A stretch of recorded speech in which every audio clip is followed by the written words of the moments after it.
Welcome to the E-Pathshala lecture series in computer science. We are looking at the computer architecture course.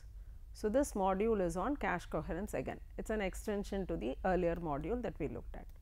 So, the learning objectives are to discuss about the cache coherence problem in multiprocess and to look at the directory based cache coherence protocol. So, we looked at what is the cache coherency problem in the previous module. So, what you mean by cache coherency is the caches normally support the concept of migration and replication. So, you can migrate data from your main memory and to the cache, that is your migration policy, and the same data can be migrated and replicated in multiple caches. So, when you look at a multiprocess scenario, you can have multiple cache controllers holding the same cache block. So, you have replication of data. Now, in such a situation, what happens is, if one processor modifies the data that is available in its cache, what will happen to the same block that is replicated in other processes? They will have different information. So, that is a coherency problem. So, we have defined the coherency problem in the earlier module, and we have also looked at the Snoop based protocol that is used for handling the cache coherency issue. Now, before getting into the other protocol, the directory based approach, we will spend a few minutes on what is called coherency mess. Remember that we discussed the 3C model with respect to cache optimizations. When we look at modeling cache misses, we said there are 3 types of misses: capacity miss, conflict miss, and your cold start misses or compulsory misses. Now, apart from those misses, when you look at a multiprocessor scenario and you have to handle the cache coherency problem, you also have a 4th miss coming in, which is called a coherence miss. Coherence miss is misses that happens because of the coherence problem. Say for example, you have a cache block which has been read by multiple processors, and if one processor wants to do a write on the block, it automatically invalidates the other blocks. So, when it invalidates this block, when the other processor wants the block again, it definitely only will encounter a miss and it will have to read the block again. So, that becomes a coherence miss. So, now with respect to coherence misses, we have 2 different types of misses here. One is called a true sharing miss and the other one is called a false sharing miss. So, we will see what is the distinction between a true sharing miss and a false sharing miss. A true sharing miss arises from the communication of data through the cache coherence mechanism. Say for example, you have invalidates due to the first write to the shared block, and suppose if another processor wants to read this modified date block in a different cache, it will definitely encounter a cache miss that becomes a true miss. So, the miss would still occur even if the block size were 1.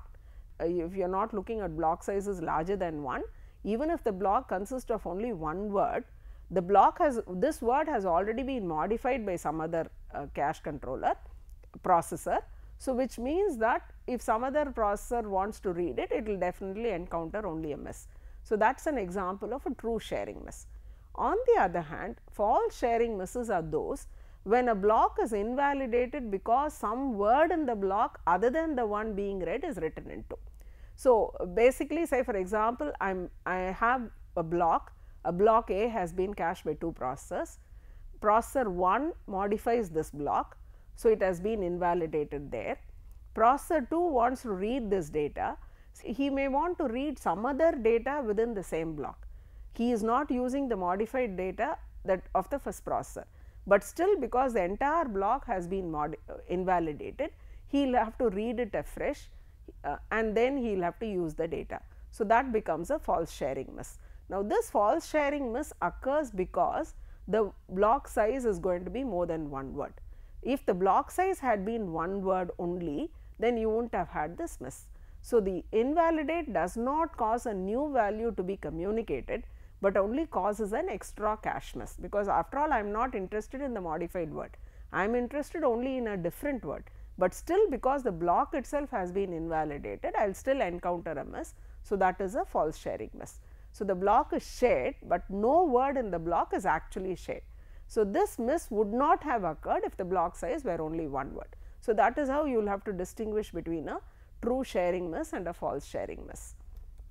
So, this is an example showing a true sharing miss and a false sharing miss. Assume that x1 and x2 are in the same cache block. Processors P1 and P2 both read x1 and x2 before. So, suppose if processor P1 wants to write x1, this is a true miss, it will invalidate x1 and P2.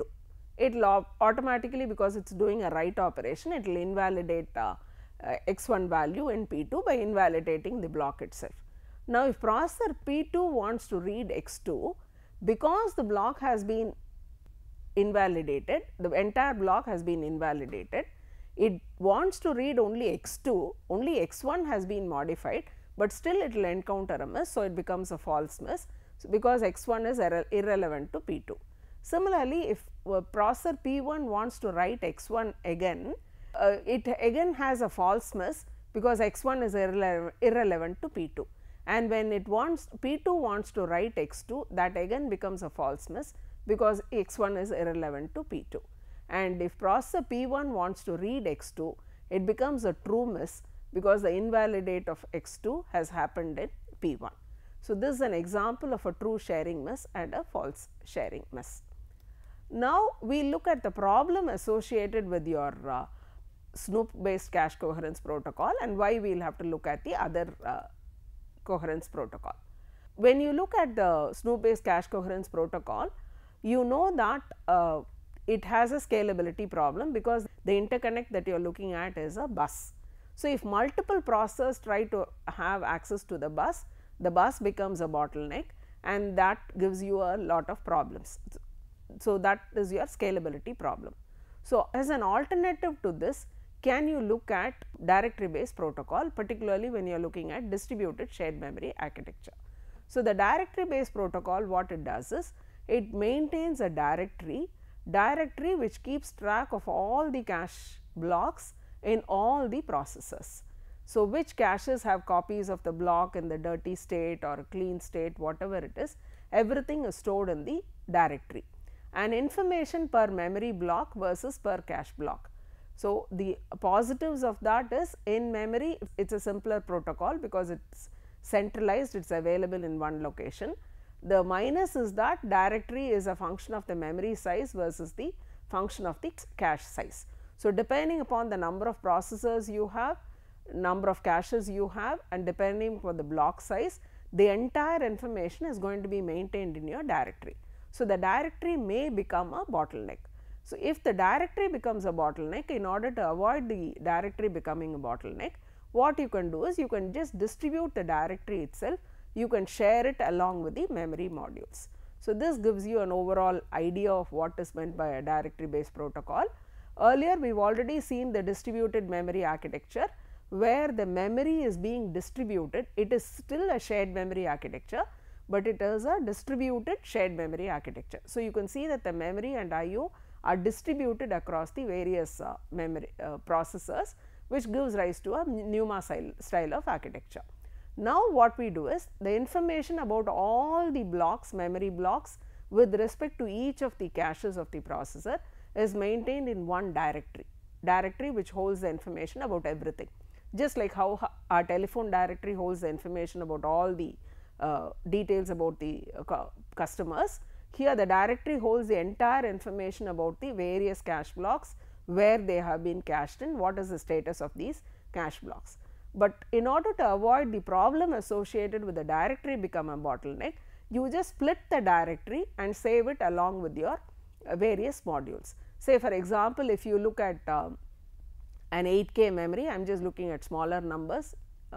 Suppose if you are looking at an 8K memory and I have 8 modules here, 8 processors here, then let me say the memory is divided as 1K in each of these processors. I have a 1K memory, and the directory for that particular 1K is available in the first processor.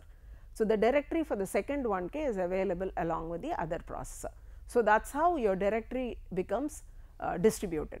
So, with respect to the first 1K, the entire information about all the cache blocks in that particular module, that area of memory is going to be available only in one directory. So, it is just one location, but the directory is physically separated and stored in multiple locations in order to avoid the bottleneck associated with your directory. So, if you look at your directory based protocols, the directory keeps track of all the blocks, which caches have each block, what is the status of each of these blocks. It is normally implemented in the shared L3 cache. It can be implemented by keeping a bit vector of size equal to the number of cores for each block in L3. So, depending upon the number of cores you have, it can be maintained as a bit vector. It is not scalable beyond your shared L3 cache, and this can be implemented in a distributed fashion, as I already mentioned. So, if you are looking at the directory based protocol, the basic states of the caches are the same. It is just similar to the Snoop based protocol. So, all the basics that we discussed with respect to our Snoop based protocol hold good here also. Only thing is the way the communication happens. You do not have to send information on a common bus, and all the cache controllers need not keep snooping on the bus, and all the cache controllers had information about their own cache blocks. All that is not going to happen here. The directory is the one that keeps information about all the cache blocks and their status. So, anybody who puts in a request will have to put in a request to the corresponding directory. The directory will respond to the request. So, but as far as the cache block status are concerned, it is the same as that of your Snoop based protocol. So, a block can be available in a shared state, which means that more than one processor have the data, and we assume that the memory has an up to date information about the data, and you have a set of sharers which is maintained, which will give you the IDs of all the nodes which have shared this data. The second possibility is a memory block has not been cached by any of the processors. So, no processor has this block, so it is not valid in any of the caches. The third state is an exclusive state, where one processor, which is the owner of the block, has the data. Because it has modified it, it has an exclusive ownership of the data. So, the memory does not have an updated copy of the data, and if you are looking at the list of owners, obviously there can only be one owner if it is an exclusive state. So, there is only one owner. So, if your block is available in the shared state, multiple people could obviously have shared it. So, you have a set of nodes which tell you whether they are in the shared state or not, and similarly if you are looking at an exclusive state, there can only be one owner owning the data, and the memory does not have an updated copy. So, in addition to the cache state, we will also have to track which processors have data when in the shared state. Usually this is maintained as a bit vector by just saying, putting a 1 if the processor has a copy and putting a 0 if the processor does not have a copy. And in order to make it simple, keep it simple, you can assume that write hits to non-exclusive data can be treated as write misses, and the processor blocks until the access completes. And you can assume that messages are received and acted upon in the order that it is sent. So, we are looking at a message passing protocol here. So, you are not looking at a bus and you do not want to broadcast. The interconnect is no longer a single arbitration point as in the case of a bus. All messages have explicit responses. So, we basically introduce 3 terms here when you look at a directory based protocol. There are 3 types of nodes which are involved. One is a local node, the other one is a home node, and then you have a remote node. So, when you look at a local node, the local node is the one where a request originates. So, the node which puts in a read request or a write request is called the local node. So, when you look at a home node, the home node is the place where the memory location of an address resides. So, we have already seen that the memory is distributed among multiple nodes, and the directory associated with that memory is also distributed among the various nodes. So, the node which contains that memory block and the corresponding directory is called the home node. And apart from a local node and a home node, you also have a third node which is called the remote node. But also remember that the local node itself can be the home node. It is putting a request to a memory location within its own directory. Now, a third node is called the remote node, which apart from these nodes has a copy of the cache block either in the exclusive state or in the shared state. So, the remote node can be same as a local node or home node also. Only thing is, if it is local within the same memory area, then you only have to put out intra node messages, you do not have to send inter node messages. So, these are the types of messages that can be passed in a directory based protocol. So, to look at the messages, again recall that we had it is the same concepts that we are discussing as that of your Snoop based protocol. So, the processor can put in a read request or the processor can put in a write request. The request that you put in, it can be a read hit or a write hit. Similarly, it can be a read miss or a write miss. So, those are the possibilities for the processor, and depending on that and depending upon the status of the cache blocks, because the cache blocks can be available in the invalid state, they can be available in the exclusive state, or they can be available in the shared state. So, depending on all these combinations, we will have to look at what activities will have to happen. The only thing that you will have to remember here is the point to point messages that are sent in a directory based protocol. It is not that the address is just transmitted on the bus as in the case of a Snoop based protocol, and whoever has to respond to that will respond. Here it is not like that, it is a point to point communication. So, we will just go through these messages one after the other. Say for example, the first message, it is a read miss. So, the process is putting out a read request, but there it is a read miss. So, the one that is originating this request is called the local node, and the one to which this request is put in is called a home node. So, depending upon the address that the processor has, the processor knows which is the directory for this address, which is the home node for this particular address. So, it will send a message directly to the home directory. So, if it is a read miss, the source of the message is your local cache, the destination is your home directory. So, the format of your message is, it says that this processor wants this data, this block and the address associated with that, and what happens during this for this message is, node P, meaning of this message is node P has a read miss on address A.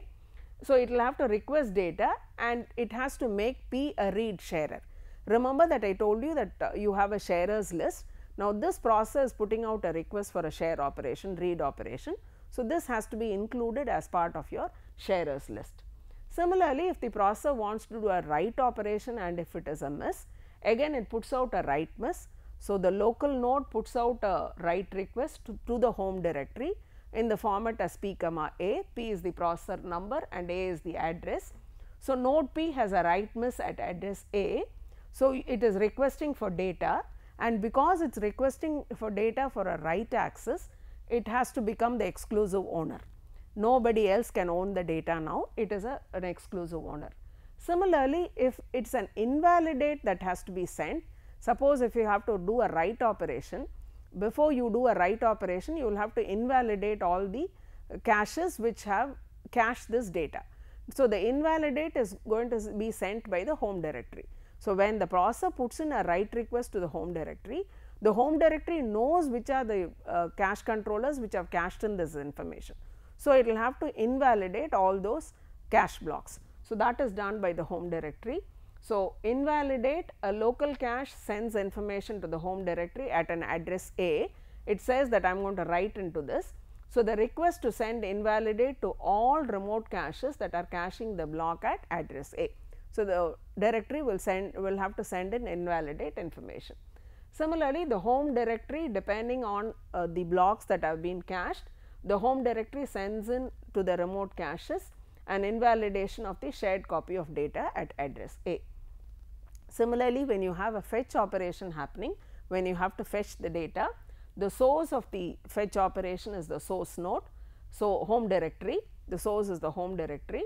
The request goes to your destination is your remote cache, because you will have to fetch data from the remote cache and the address is A. So, you have to fetch the block at address A and send it to its home directory, because the home directory has to cache in that information, and change the status of A in the remote cache to shared, because you fetch the data in response to a read request that has come in from some other processor. So, you are setting the status to shared and you are just giving the data. And similarly, if you have to fetch and invalidate in response to a write operation, the source is again the home directory, the destination is a remote cache, the message it has the address. So, you have to fetch the block at address A and send it to its home directory. You will have to invalidate the block in the cache, because this is going to be modified by somebody else. So, it can no longer be valid. Similarly, when you are looking at a data value reply, this type of message, the message again originates from the home directory, it goes to the local cache and the data is being transmitted. So, it returns a data value from the home memory. Somebody has put in a request for the data value, so you are just sending back the data value to them. So, if it is a data write back, this type of message, again it comes from the remote cache, because the remote cache in response to the directory's request, it is writing back the data. So, the remote cache writes back the data to the home directory, and the address is given and the data is given. So, a write back of this data happens for the address A. So, these are the various types of messages that can happen in a directory based protocol. So, all you have to remember is it can be a read request or a write request that is put in by the processor, and the cache block can be available in multiple states. It can be available in an invalid or uncached state. It can be available in a shared state, which means it has been one or more cache controllers have read in this block. So, it is available in a shared state in one or more processors, or it is available in a modified state in exactly one processor. And remember that the node that puts in the request is called the local node, the one that is holding the directory information is called the home node, and a third node which holds this information either in the cache shared state or an exclusive state or modified state is called the remote node. So, if you look at the directory based protocols from whatever discussions we had, to summarize them again, for an uncached block you might have only a read miss or a write miss, because the block is after all uncached. So, it cannot be a hit. So, it can only be a read miss or a write miss. So, if it is a read miss, the requesting node is sent the requested data and it is made the only sharing node, and block is now shared. So, this is the first cache controller to share that block, read that block. And if it is a write miss on an uncached block, the requesting node is sent the requested data and it becomes the sharing node. Block is now exclusive, because that is the first node that is reading this information and it is doing a write operation on it. So, it now becomes exclusive. Similarly, if you are looking at a block available in the shared state, then again you can have a read miss or a write miss. A read hit is never a problem, you do not have to worry about it. So, read miss, if it is a read miss for a shared block, the requesting node is sent the requested data from memory, because the directory anyway has an updated copy of it, and this is the new cache that is reading that block. So, this node is added to the set of sharers. And similarly, if it is a write miss on the shared block, so somebody else is already holding it in the shared state, you want to do a write operation on it. So, the requesting node is sent the value, all nodes in the sharing set are sent invalidate messages, and sharing set contains only the requesting node, block is now exclusive. Similarly, if you are looking at a block available in the exclusive state and there is a read miss for that block, the owner is sent a data fetch message, the block becomes shared, owner sends data to the directory, data is written back to memory, and sharer set contains old owner and the requester, because it is only a read miss that is happening. So, you can always add this ID to the list of sharers. And if it is a data write back message in response to an exclusive block, the block becomes uncached and sharer set is empty, and if it is a write miss that is happening, the message is sent to the old owner to invalidate his data and send the value back to the directory, and the requester becomes the new owner and the block continues to remain in the exclusive state. So, all this information is again represented in the form of state diagram. So, you have 3 different states for the cache, an invalid state, shared state and a modified state, and depending on the request coming in from the processor, you have various activities taking place and the state changes happening for your cache blocks also. So, this is a state transition diagram. It is basically similar to the SNU based protocol that we already discussed. The fundamentals are the same. So, you have the same states and structure as the transition diagram for an individual cache. So, this gives you the state diagram, directory state machine. So, implementing a directory, implementation issues associated with your directory based protocol. We again assume that operations are atomic, but they really are not atomic in reality, they are much harder to implement. That is one problem. The second problem is the finite buffer sizes that we are going to assume, because you are going to have a lot of messages being transmitted and you have a finite buffer. So, this finite buffer size will also lead to problems. So, when you are implementing a directory based protocol, you will have to take care of these issues. And optimizations, you can look at optimizations again in a directory based protocol also. When you are looking at a read miss or a write miss in an exclusive state, you can send the data directly to the requester from owner instead of first writing it to memory and then from the memory to the requester. But you will have to make sure that you are able to handle the synchronization issues here. And as I already mentioned with respect to our Snoop based protocol, a popular approach is to use a 2-level hierarchy, where you look at a combination of a Snoop based approach as well as a directory based approach. So, to summarize, we have looked at the different types of cache coherence protocols. We looked at the Snoop based protocol in the earlier module, and this module discusses about the directory based protocol. We also identified what is meant by a true sharing miss and a false sharing miss. Apart from the 3 C's that we have already known as capacity misses, compulsory misses and conflict misses, we introduced a 4th cache miss here, which is called the coherence miss, and we saw how you can distinguish between a true sharing miss and a false sharing miss. We looked at the directory based protocol in detail. The directory based protocol basically helps overcome the scalability problem associated with your Snoop based protocol, wherein the directory stores information about all the cache blocks in all the processors. So, the directory itself may become a bottleneck, because all requests will have to go to the directory first. So, in which case the directory itself will become a bottleneck. In order to avoid that problem, the directory is normally split and stored across the various nodes, and the directory may be distributed, as I pointed out, in all the nodes. And of course, you have implementation issues here also. You will have to make sure that sending of the request, getting the data and the completion of the request, all that happens atomically. That is one issue which will have to be handled.